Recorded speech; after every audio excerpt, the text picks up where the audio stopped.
Following my video about Hanya's build, I see some people plan to build her as a sub DPS. The reason is quite simple. Her skill has good multiplier. Unlike Yukong or Ting Yun, Hanya's skill is an offensive type. At level 10, it has 240% multiplier, which is quite good. It equals to some 4-star whose main job is to do damage such as Hook or Dan Heng. Theoretically speaking, Hanya could dish out some respectable damage through her skill, right? After all, we've had similar case before with Asta. Asta, who is also a Harmony character, has 250% total multiplier on her skill, and some players actually build her as sub DPS, and it works. If Asta, who has a similar skill multiplier, can be built that way, there shouldn't be any problems with Hanya. That's the initial hypothesis. But is that right? Is sub DPS Hanya actually legit? Well, if you really want to do it and have started farming relics with that intent, I won't stop you.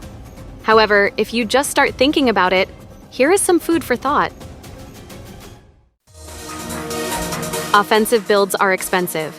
Balancing her attack and crit ratio will require a much higher investment, and the consequence of it is that your Hanya will be squishy. Compared to Asta, Ting Yun, or Yukong, Hanya is the most squishy due to having the lowest base defense.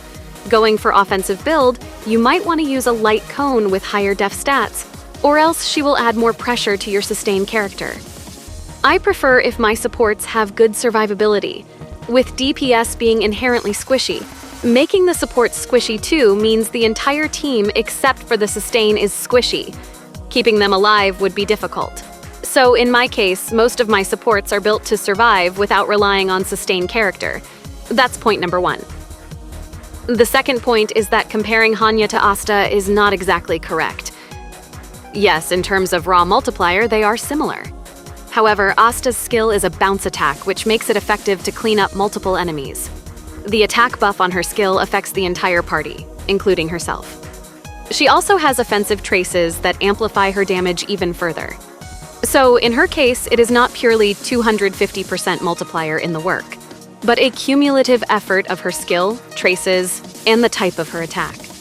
The same goes for Hook or Dan Heng. Now what about Hanya? Her skill is single target and its effect doesn't synergize with herself. Her ultimate is single target too, and she barely has offensive buff on her traces. If she want to be a sub DPS, she might need to use her ultimate on herself, which I don't think is a good idea.